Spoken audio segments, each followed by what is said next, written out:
பாடாமல் இருப்போமா? என்னுடைய அன்னை தமிழையும் அண்ணன் விஜயையும் வணங்கி தொடங்குகிறேன். அவையை வணங்கி மகிழ்கிறேன். இது ஒரு வரலாற்று சிறப்பு மிக்க நிகழ்ச்சி. காரணம், இந்த இடத்திலே கூடியிருக்கிற மக்கள் பணத்தை கொண்டு வந்தவர்கள் அல்ல, தன்னுடைய மனத்தை கொண்டு வந்தவர்கள். யாருக்காக? வருங்கால முதலமைச்சர் அண்ணன் விஜய் அவர்களுக்காக வந்தவர்கள். எடுத்து சுமக்கிற சித்தாந்தம் எப்படிப்பட்டது? மானம் தடுப்பாரை, அறிவை கெடுப்பாரை, அடியோடு பெயர் தடுத்த கடப்பாரை யாரிங்கு மறப்பார் தந்தை பெரியாரை என்று சொல்லத்தக்க வகையிலே பெரியாரை சுமந்து இயங்குகிறோம். அது மட்டுமா, காமராஜர் அவர்கள் ஒரு இடத்துல அவர் போயிட்டு இருக்காரு, ஆடு மேய்ச்சிட்டு இருக்கா ஒரு மாணவன். இப்படி நம்ம மாணவன் கஷ்டப்படுறானே, அவனுக்கு இந்த இடத்துல நம்ம கல்வி வழங்கணும் அப்படின்னும் போது அதுக்கு பக்கத்துல இருக்கிற ஒரு அதிகாரி வந்து பணம் பற்றாக்குறையாக இருக்கிறது, இவங்க எப்படி கல்வி வழங்க முடியும் அப்படின்ற மாதிரி கேட்டாரு.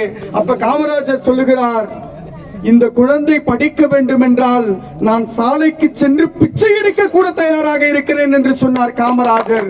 அந்த காமராஜருடைய வழியிலே, அப்படிப்பட்ட பெருந்தலைவர் காமராஜர் வழியிலே இந்த தமிழக மக்களுக்கு எல்லோருக்கும் கல்வி அறிவை வழங்க வேண்டும் என்பதற்காக அண்ணன் விஜய் அவர்கள் போராடி கொண்டிருக்கிறார்கள்.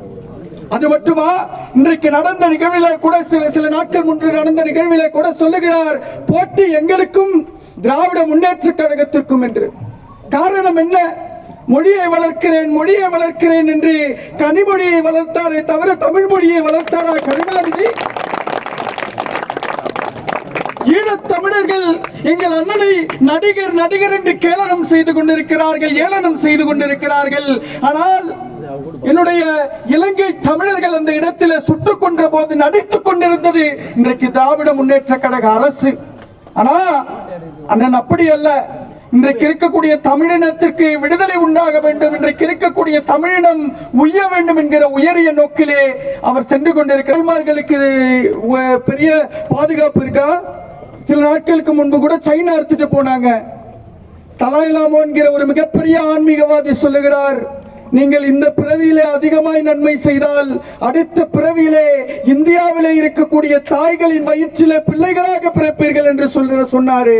ஆனா இன்னைக்கு இருக்கக்கூடிய தாய்மார்களுடைய ஒரு தங்க நகைக்கு கூட உத்தரவாதம் இல்லை, அப்படி புடுங்கிட்டு போறாங்க. இன்றைக்கு இருக்கக்கூடிய நிலை இப்படி இருக்கிறது. இது மாற வேண்டும் என்றால் நம்முடைய தமிழக வெற்றி கழகத்தினுடைய தலைவர் தலைமையிலே இந்த தமிழகத்திலே ஆட்சி வழங்க வேண்டும், அதற்கு நீங்கள் உறுதுணையாக நிற்க வேண்டும் என்று சொல்லி வாய்ப்பளித்தமைக்கு நன்றி கூறி விடைபெறுகிறேன். நன்றி, வணக்கம்.